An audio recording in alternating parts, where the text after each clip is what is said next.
Okay, Mike, thank you. And with our first atmospheric river event of this season, it's a good reminder of the flooding potential that can come along with it. Angela Schilling joins us now live in our parking lot in the backyard with a little bit of a demonstration on how it works. So, Angela, you know, an atmospheric river is kind of like a hose. It's being aimed right for us, correct?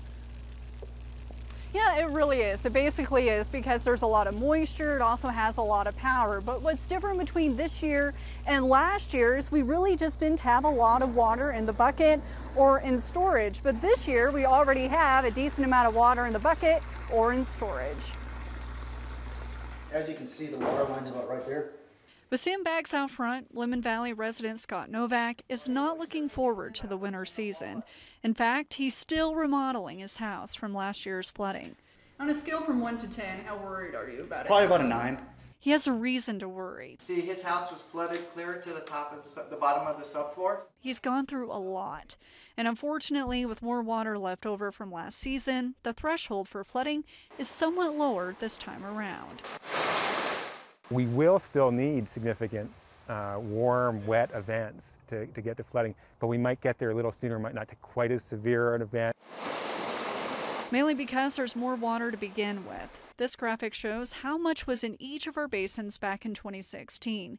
And this one is for September 2017. We've essentially gone from Tahoe being below its natural rim to being 85% of capacity at the end of the water year. We are just a little bit more sensitive this year. Some spots more than others. It's been pretty heart-pressing. Like the flooding we saw last January, the strength of the individual storms plays a big role. The Truckee got pretty high.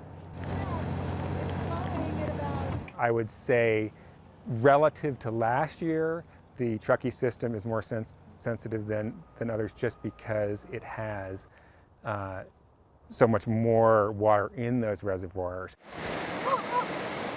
And it's not only our waterways that are a little more sensitive to flooding this go-around, but also the people impacted by it too. And it's hard to say, you know, if we'll have a lot of flooding this year or not, just because it's so highly dependent on each individual storm. Now, keep in mind, you know, we usually get around 2-3 atmospheric river events a year, and last year we just got a record amount. Covering the story live, Angela Schilling, Channel 2 News. We have a look back at what